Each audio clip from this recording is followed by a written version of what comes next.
Hello, everyone, and welcome to our co-living series. And today I'm facing something I hadn't faced before, and that is that our guest got called into a an important meeting. He knew it was going to happen, but he couldn't reschedule it. And but what he did do, which was very, very kind of him, I'm grateful to him, is that he prepared his presentation anyways. And I am going to play the presentation and, have the benefit of Chris Keeler's experience. So the point that Chris, and the reason I had Chris on is because he is a father of two. And as a result, he's been trying to figure out how to move forward with his life. He went through divorce, and they had purchased a condo, and he really talks about how important it is not to just say, oh, well, here, this is the situation. I guess I have to lose everything. But instead, to, to try very hard to see a way of figuring it out. So, in his story, we're going to learn how he has dealt with this, and he calls it 0 to 1 co living condo in 3 years. So, this is very, very interesting. Yeah, everyone, I do appreciate this time that I have to present about co-living and my story. When I saw Effie's post, I really wanted to reach out and say, hey, can I present as well? I'd love to. Because I feel like with Pace Morby, maybe it was just me, Pace Morby or anyone equal to have a lot of success in real estate, you kind of feel inadequate or like I can never get there or have those thoughts. And so I really wanted to come on here and just say, having one is enough. You can do it. And so from people, so this is for everyone that has not done co-living or has just in real estate in general. But really, the niche or the focus is the people that maybe don't have a property or have never done co-living before and want to look into something that strategy. And so hopefully this helps you out and I'm always here for questions if you have any. Obviously, this is a pre-recording, and so please reach out. I'll share my information at the end here. And I do apologize. I got a new job, and it was my fault. I reached out to F. I was like, "Yes, I have time. Let's do it Monday." And then last second Friday afternoon, my boss was like, "Hey, we have a meeting at 4." Um, and I was just like, "No." Honestly, I couldn't say no, I'm not coming to the meeting. So luckily, Effie was said it was fine that I could do this recording. So just a little about me. I am a single father, so shout out to all the single parents out there. Um, it is hard, and I mean, just like now, I've recorded this actually quite a few times. My kids are sleeping. I have to stop it and go see them. And so hopefully this one's the last one. Um, but let's go on. I'm going to talk about my career a little bit. Let's see here. There we go. So this is kind of just the contents of what I'm going to talk about. I can't go through everything, unfortunately. I only have about 30 minutes. Can I keep this short? So in some areas, I'm going to go in detail. Others, I'm not. So if you're confused, don't really understand something, just reach out. It is a pre-recording, so there's not like live questions back and forth. Um, so my career is in construction. I work in the commercial side. I don't do residential. I work for a company. It is a W-2. I graduated in 2017. I did go to school for construction management, something that I never thought I was going to get into, but I ended up going there, and I do enjoy what I'm doing.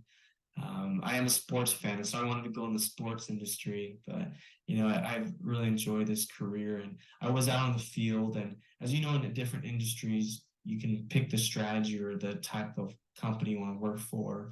And in construction, there's so many different routes you can go. And so the route that I went is management. And so really, the company that I work for basically manages construction sites, and then we subcontract other contractors to actually do the work. We don't self-perform anything. The company I am with now. But something, just a little stats, a little bit to kind of tell you, since 2017, I even was working before 2017 with internships and whatnot, but really full-time since 2017. I've worked on jobs $10,000 to over 200 million that I've worked on. Usually when it goes into more of the like 50 million or up, you do work with a team. It's not just yourself. The type of projects I've worked on are warehouses, retail, multifamily, even office spaces, remodels, new offices, healthcare, and it goes on. There's so many different unique jobs. I think it's really cool that here locally, I forgot to mention that I am here in Utah. So anybody that's here in Utah, I'd love to reach out and maybe go to lunch. Of course, anybody via phone call as well. So I think it's very interesting to note that Chris has very valid experience. He's not, he has experience with building and with the business and systems and that sort of thing, a large scale and team. So when it comes to taking on real estate, I think that would encourage him to feel that he can do this, as can you. But I do like the fact that he's bringing some very valid background to this, and that he has, that we can benefit from too. I mean, it's great that he's got that. But you're local in Utah. It's nice to drive around and be like, "Hey, I helped build that building." It's just it's just a cool opportunity. So now, really going into my story, back in 2018, at the time, my wife and I, like any first buyers, are so nervous of when to buy, when to not buy, and we ended up just doing it. And so we like, let's just go and buy a property. And so we ended up finding a condo here in Utah, in Salt Lake County in Bluffdale, back in 2018. And it was, as you can see there, is 182,000. And we end up, you can see also it's an HOA. Unfortunately, that is what it is. And the property is actually on the 3rd floor. But we're like, we're young, we can do the steps. And so we were able to buy the property. I'll go into the details in a second. I do want to show you some of these pictures. So the other thing I like is that the condo that he's talking about and the project that he's looking to do is actually a nice one. It's not, it's got nice light. It appears strong. So this is the great thing. It's not just a small little teeny thing. The front living room, the kitchen. This is the master bedroom on the left. And on the right is just another room.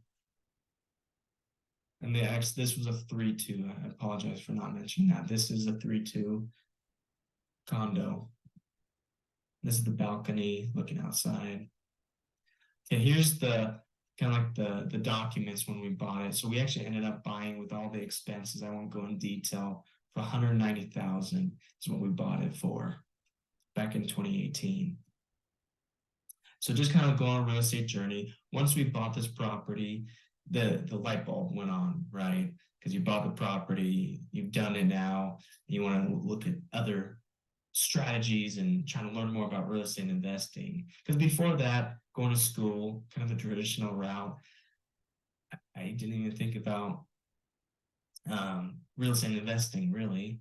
And so I met with some local people there, just community, just events, and just was learning, but of course it's overwhelming, stressful to like, oh my gosh, what strategy did I look at? And so I just, over the months, I always thought about real estate investing and whatnot. And so I try to be on the same page as your spouse too. And so, because if you're one of the spouses not really wanting to real estate investing, it can be definitely hard.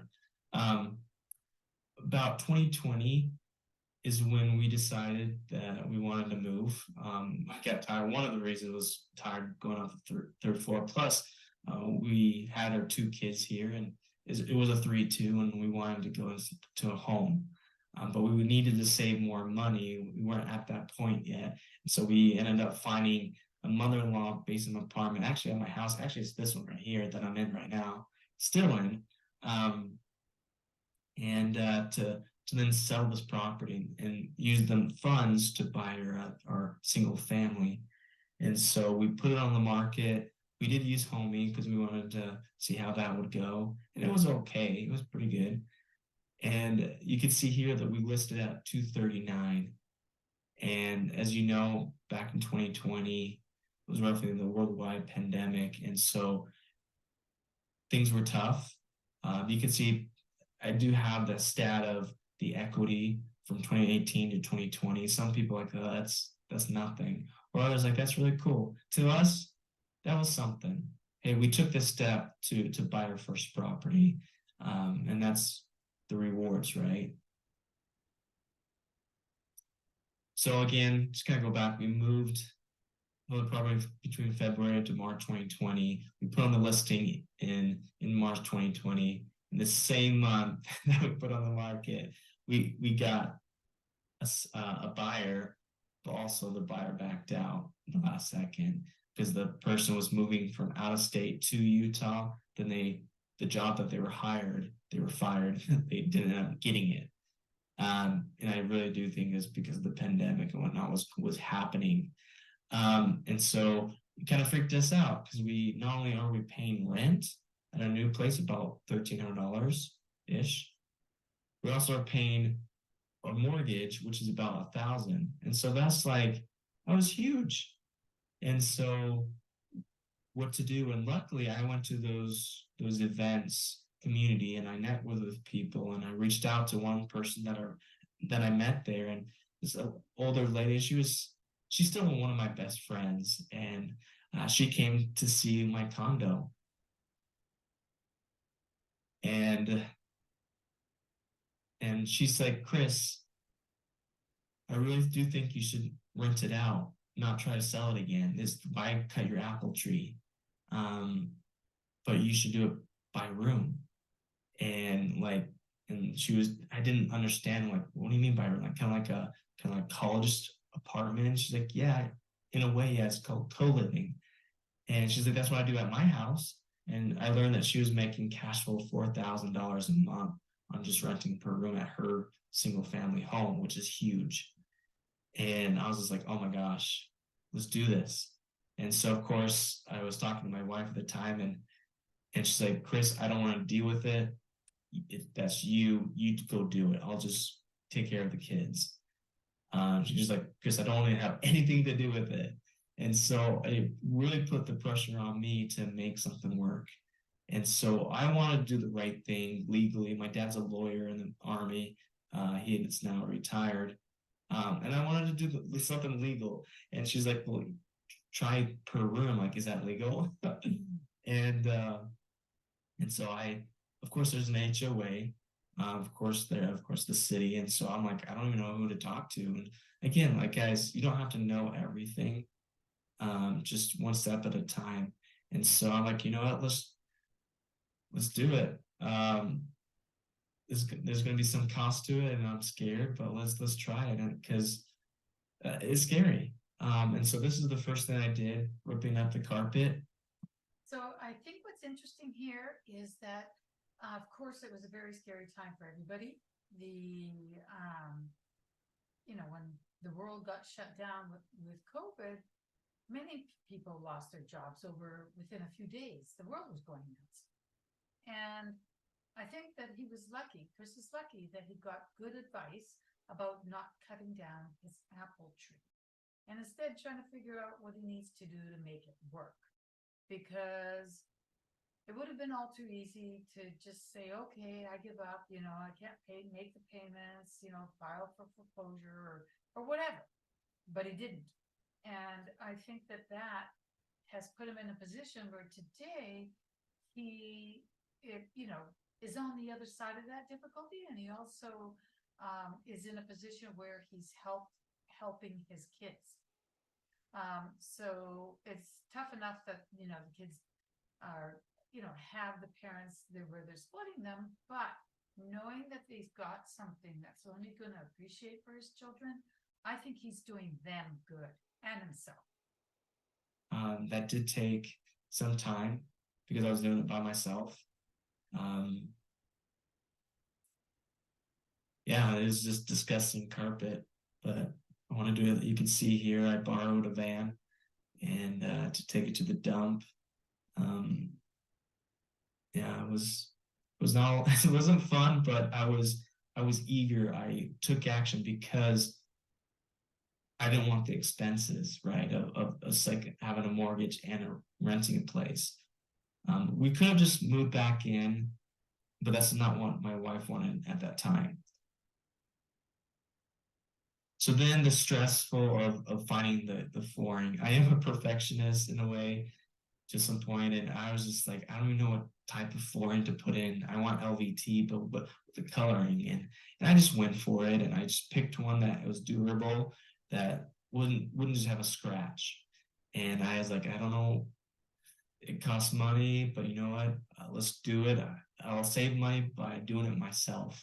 So I installed the floor, and it took a lot more time. Either you pay more money for a professional to do it, and we'll do it a lot quicker, or you do it yourself and you learn on as you go. But you did save the cost of paying somebody to do it.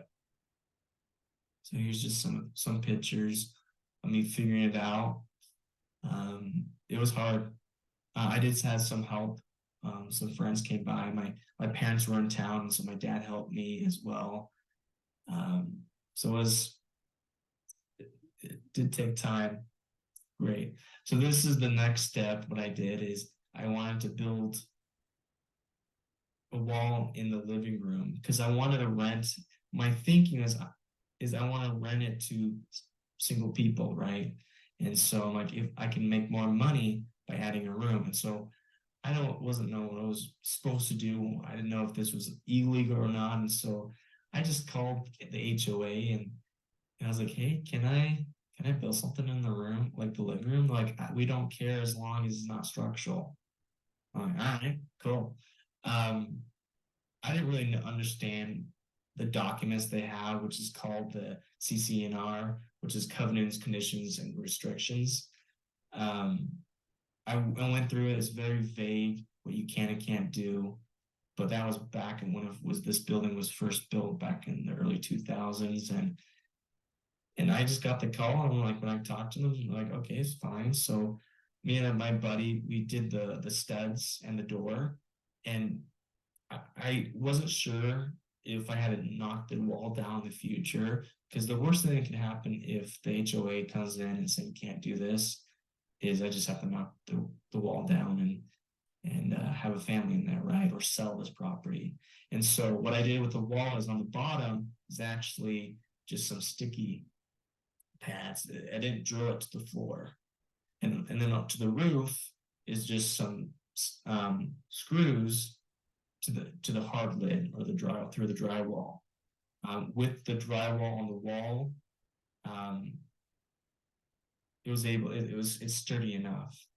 And then I actually hired somebody to do the drywall and the mud and tape because I didn't want to deal with that. And then I actually had someone finish the floor. I was at the last part, which was in the bathroom, and it was very hard to figure it out. And with all the stress of having two little kids, and then work and just being really tired, I just decided, you know what, I'm just gonna hire it. And they were done with it like 30 minutes. It's funny. I love this. I love the fact that he decided to finally, you know, go ahead and let them do it, and that it took them next to nothing for time. I also love, you know, that he's showing us the stage that is important on how to frame it, and, you know, how he didn't really alter the property all that much. It's not structural, so it's good. And once that, you know, it had been, the sheetrock had gone up and everything was sanded, you can see that would be a pretty nice wall, as you can see right here. It's very nice, and he still kept some space for sitting in. So pretty cool. Pretty cool that he didn't just give up, but that he went ahead and did it that way. And then my wife at the time actually did paint the whole place. She wanted to actually come back in and actually help out. The other thing that I did was this kind of like just a list of things. I demoed first, of course, did the flooring, and then of course I had some help. And here's the cost. The flooring was about $7,000 to buy. My tape and drywall was about $500, and then the guy coming in doing the floor was about $150 or so. I don't know the exact numbers, but that's close enough. So in June 2020 is when we finished the flooring, the wall, and I started buying mattresses. I rented a U-Haul. I picked all the mattresses up, the nightstands. Of course, I bought some new bedding. And here's some costs. They're not exact, they're approximate. I don't actually remember the accurate cost, but the total renovation was about $8,300. For me at that time, that's huge. There's some people that loan out hundreds of thousands of dollars, millions of dollars, and have that risk. My risk at that time was $8,300, and that was a big. It was hard, but we did it. We took action and we went for it. Again, if you're into a designer, don't look at this, please. I just wanted to put it and list it and get it rented and make that money back so we can pay the mortgage. And so I did enough, in my opinion, to get people to come. I did actually put a little plant, which you can see there on the table. And every time I took a picture of it, so these I grabbed the wrong pictures to this presentation. So I do have other pictures that post online with a green plant on every single nightstand. It's only one plant, and I just switched around. So obviously this is not perfect. I mean, my pictures taking is not the greatest, but I wanted to put it online. And so July 2020, I got my first renter. And then August, September, I got my second, third, and fourth. It was a blessing. The stress that I had at that time, I mean, it was crazy. So luckily I was able to, I had no idea what I was doing. First time landlord, and make sure I wasn't making a mistake, trying to do the right thing. You're going to make mistakes, and you fall forward. Some of you might be like, wow, you're not charging enough. I had no idea what I was doing other than like looking at the comps in the area, which weren't as many, and just taking action and doing, and then figure it as you go. I use a website called Rentler that I found they do the background checks. They do payment, the applications, everything. You can look at the credits, their background check. You can look at everything. They can even, it's just a great platform that was free. Your first property is free, and then they charge with the next ones that you have. I think it's very, very good to be resourceful and try to save as much money up front as you can, because every dollar is a dollar that you keep in your pocket.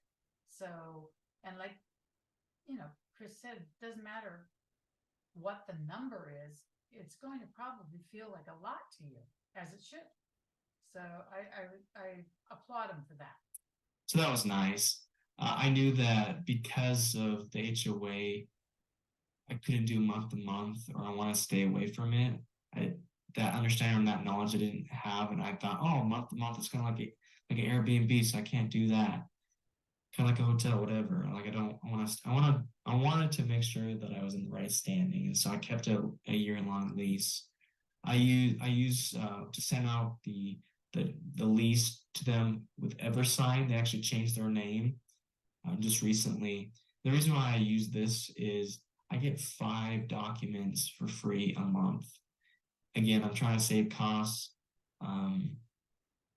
And so that's huge to me. And I still use it. And at that time when I first started, I didn't really look really into their credit. Again, I'm learning as I go. Um, and so later on, I'll talk a little bit about that. But as you can see on the right, you can kind of see kind of like the breakdown of the costs.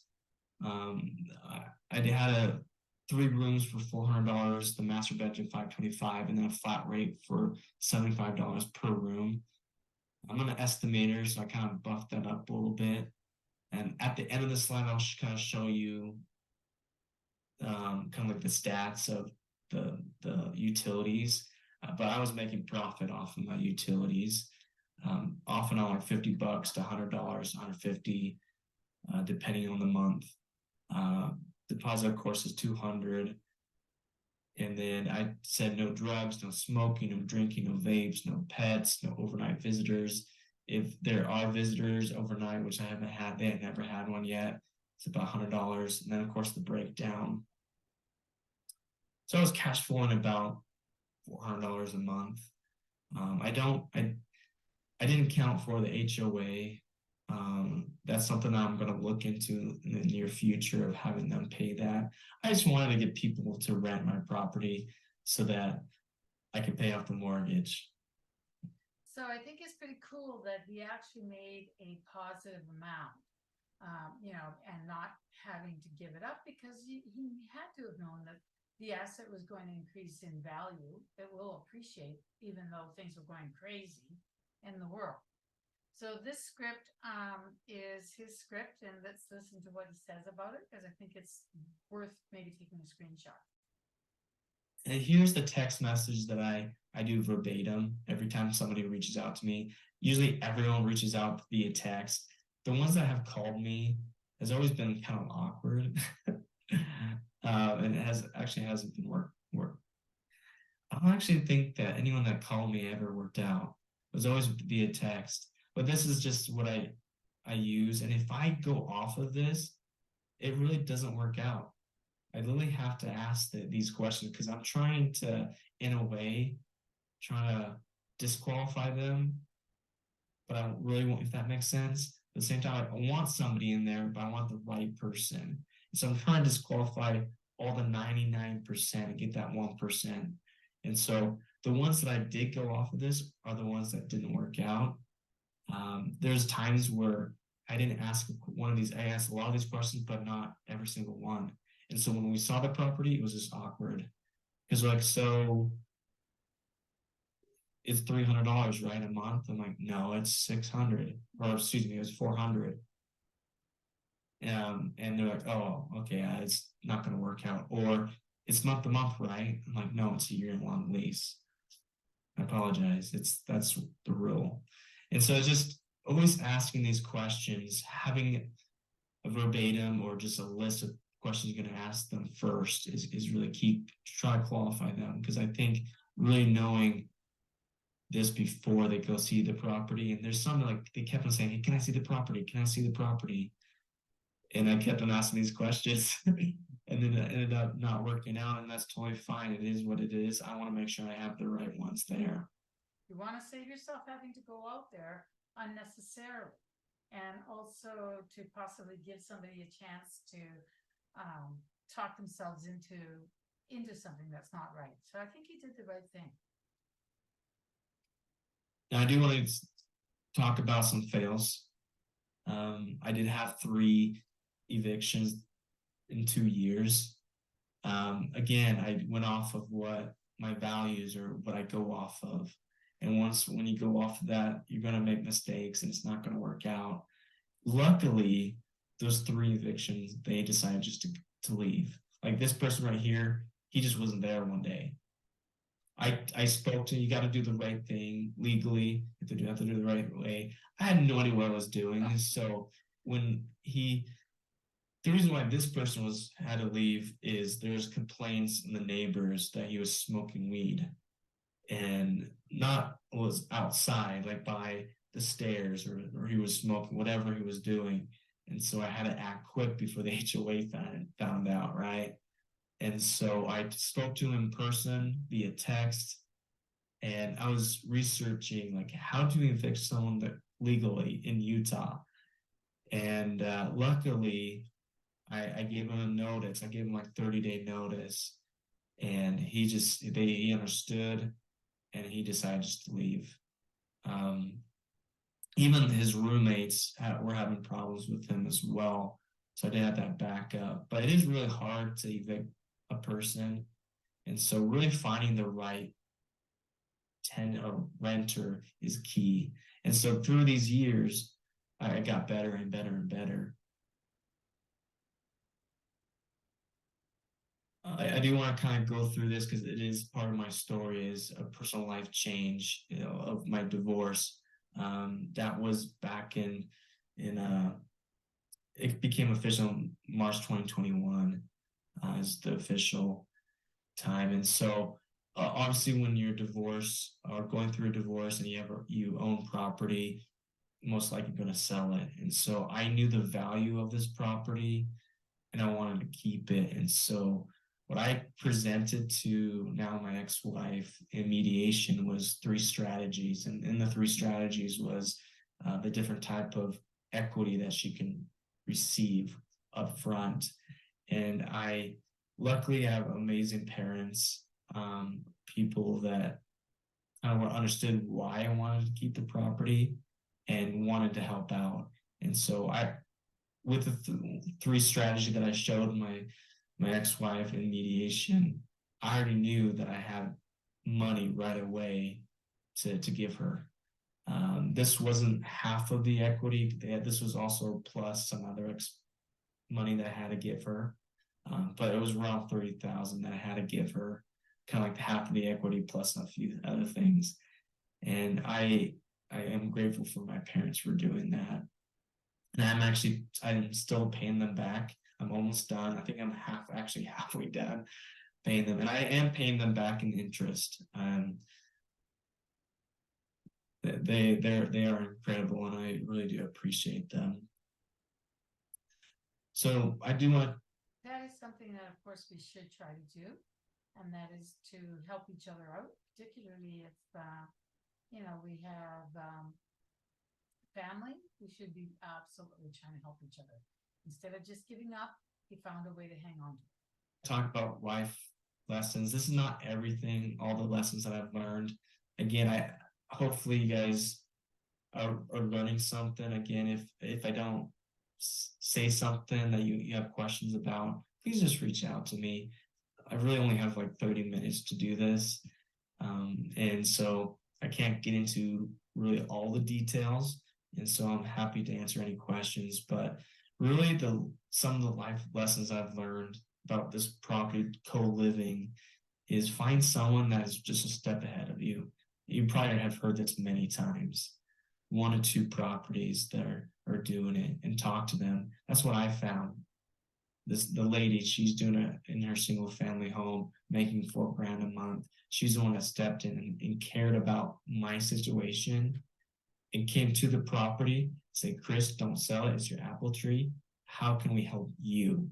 And that meant something to me, is someone that cared. I used her to find other properties, and unfortunately we couldn't find other properties that made sense over the few years. But we're getting together again to figure it out through seller finance. Now I'll go through that a little more later on. It's really okay to fail. I had no idea what I was doing. I was just one step at a time, trying to make sure I was doing everything right and legally right. It's okay to be different. Obviously, some people like Chris, the bedspread is horrible. All I care about is paying the mortgage, and it was sufficient enough at the time to make it work. Hire a coach. I actually did hire a coach to help me better the processes and automate things. Again, I don't have time to go through that. I can later on. You can please reach out. But I found somebody that he works for a company, his W-2, he's a property management company. He's over 300 doors, and so he's very knowledgeable. And so I hired him. He does that on the side here locally in Utah. he started this business because people kept on coming to him asking questions. He's like, well, instead of just giving my time for free, I'm gonna charge it and consult people. So I hired him, and he's helped me to realize, Chris, let's raise rent, let's do it this way and this way. It was awesome. The other thing is document everything. I wish I documented the phone call with the HOA about me be able to do the wall, right? Then again, you got to be careful what you say, because if sometimes, even though it's legal, HOA people, they want to take control, and so I really had to be careful what I said. But again, document leases, document the eviction, pictures, everything, and I use Google Drive for that. It's helped me, and of course, just knowing your renting local rules in your area. Just make sure you're doing everything right. Because if my eviction was those guys would have pushed back, I think I would have been prepared for it. But then again, you would have to make sure you're really prepared to have all the documentation and doing it right. I'm a first time landlord. I might have missed a step, right? And so just really knowing your local area rules. And just because you miss a step doesn't mean that you shouldn't take that step. The sooner you get over number one, the sooner you're going to get to number two. So don't think it has to be perfect. Just get going. And now we're looking at the new spreadsheet and take a look at how much more he's getting. This is very encouraging. So this is present. The cost that I'm doing right now, 3 of my rooms are $525 for rent. The master bed is $625. Again, I'm at utilities $75 per room, and the deposit did raise to $600. Again, I was learning, I was growing, figuring things out, testing things, and realized, what am I doing? I got low class guys that I had to evict because they couldn't pay my rent. And so I need to raise the deposit so that way it disqualifies some people, right? I added a maintenance fee for if they need me to come, it's $50, right? I stopped doing the cleaning service. I was so scared that they're gonna ruin my property inside that I was having a service company coming in every month. And maybe some people that might work, but I put that on them. So I told them, hey, if you want to hire this person, it's $90 a month. You guys can split it. I realized through this coach that it's okay to do a month to month. That's really not technically Airbnb, and it's okay to do that. And so after their lease, they can do a month to month with a $50 increase in their rent. I also have I was using a friend's lease that he gave to me, and now I use the renter lease, and it's so much better. I actually do now look at their credit, and then also their income, how much they're. Of course, I was always looking at how much they're making, but you use the 3 times income ratio to make sure that they actually can pay rent. Because I was so nice. People tell me their story, like they're really desperate to find a place. Whenever they say desperate, I quickly disqualify them, because to me, when they're desperate, either they're having troubles in life and they can't pay rent. And of course, in the beginning, I wasn't calling their previous place that they were renting. Now I do. So I'm just learning as I go, right? You're gonna make mistakes. You're not gonna do a step that is, maybe it's logic to call the previous landlord, but at the time I need people to be in it, right? You just learn as you go. I also mentioned to them about make sure that they have renter's insurance. I don't force them to get insurance. I just let them know, hey, I do want you to have insurance, because some people have no idea that they're supposed to have insurance. So just letting them know about that is good to let them know about that. And then I did have rent in the beginning come through Rentler, PayPal, and Venmo. It was just all over the place, and so now I require all in one place. So I'm excited about that. And so actually I have one renter that it was actually my first renter that I got July 2020. He's still there. and which is awesome. I really wanted to build that niche, the strategy to, after I was divorced, to divorce men. And I did have some divorced men in there because paying an apartment for multiple rooms is so expensive. So paying now $600, right, of includes utilities, they're able to do that. Yeah, that's much more reasonable and able to get through a difficult time, for sure. So I really wanted to help them out, and so it's been a blessing. It's great to help other people, right? And have a place to stay. I really, because I built that wall in the living room. It's really for people that go to work, come home, sleep. It's not for a gathering, having parties. I didn't want to go to that niche. I didn't want to go. I didn't want to cause more problems, right? I just want people to have a place to stay, to sleep, and then go to work.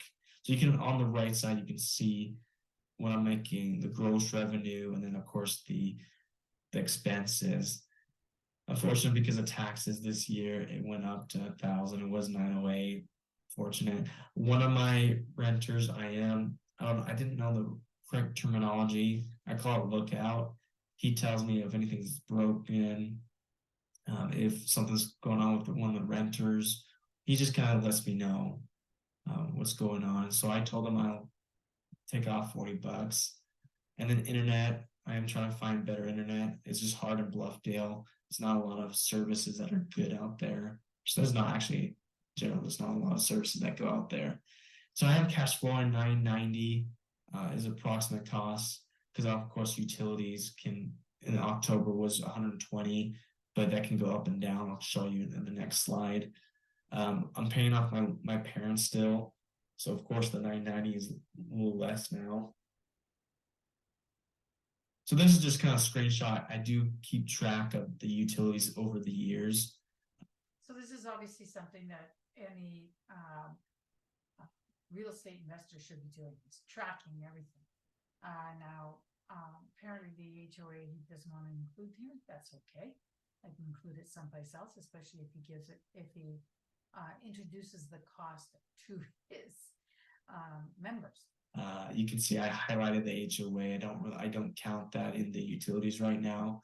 In the future, I'm still learning, seeing if I can add more costs and put that more towards the tenants. And because I realized from day one of doing all this that I was charging too little, right? And I was getting the wrong kind of crowd because I had to evict people. To now, I'm getting to the point where I'm getting better people. Right now, all my renters signed a new lease, and I don't hear from them like at all.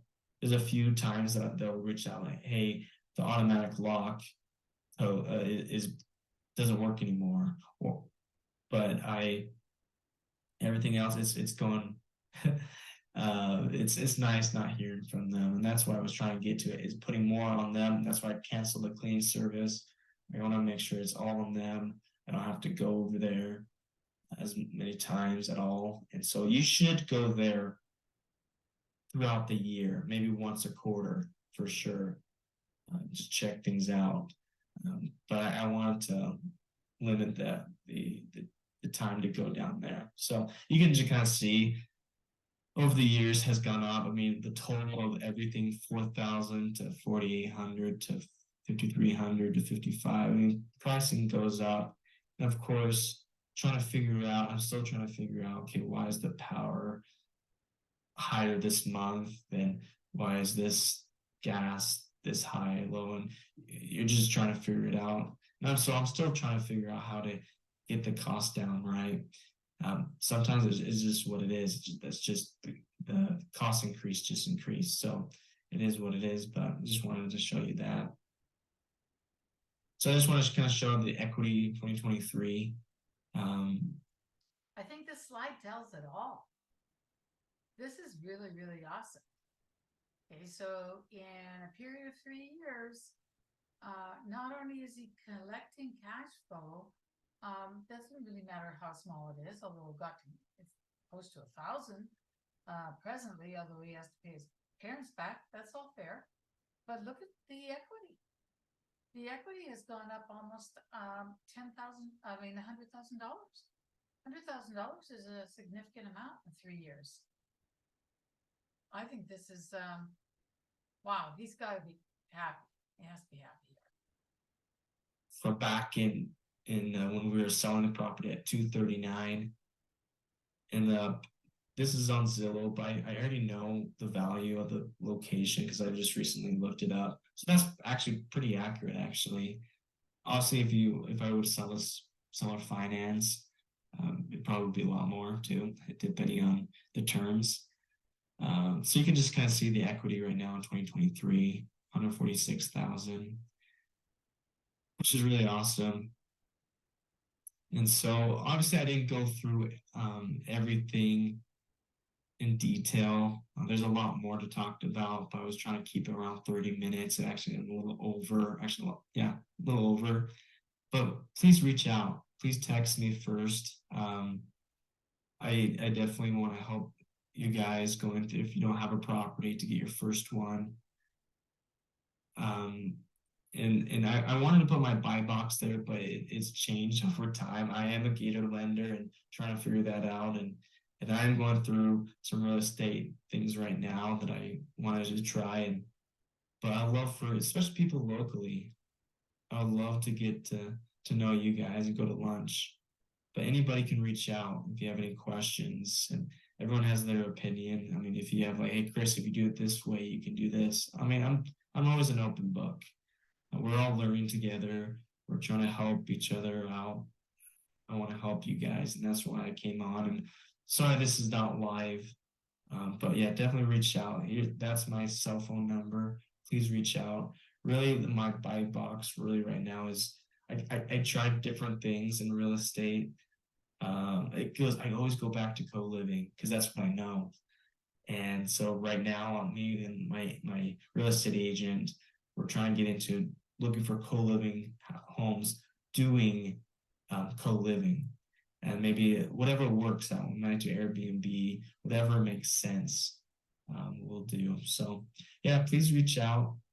I'd love to help out.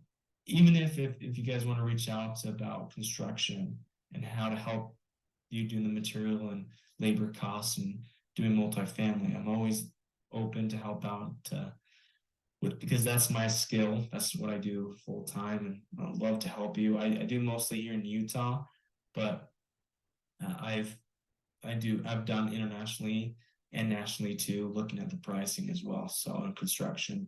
So please reach out, or just want to reach out to connect.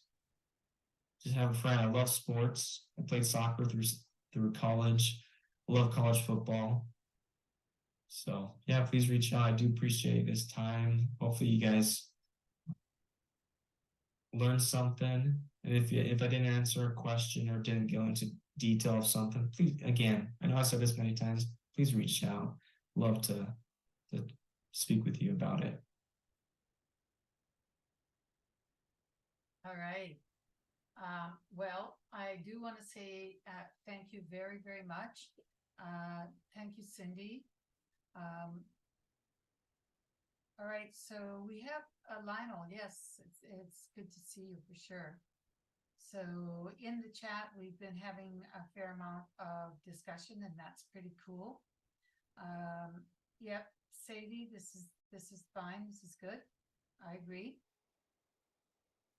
I'm going to post this briefly. Like, it takes some time to buffer, and then I'm going to post it. And please don't hesitate to reach out to Chris. He obviously is a giving person and has good experience. And yeah, you're welcome. You're welcome, Sonia. Yep. Yes, I agree. Hi, Diane. Anyways, thank you everyone very, very much. And next week we'll be back to our normal type of the person will be live. But this is awesome because you know what? Could have just said they couldn't make it last minute, but he did a really good presentation. So I'm grateful to him, and I'm happy you guys were here. I tried to answer some of the questions that you have, but yeah, again, reach out to Chris if you wish. Chetna, I think that's the way to go. Yep.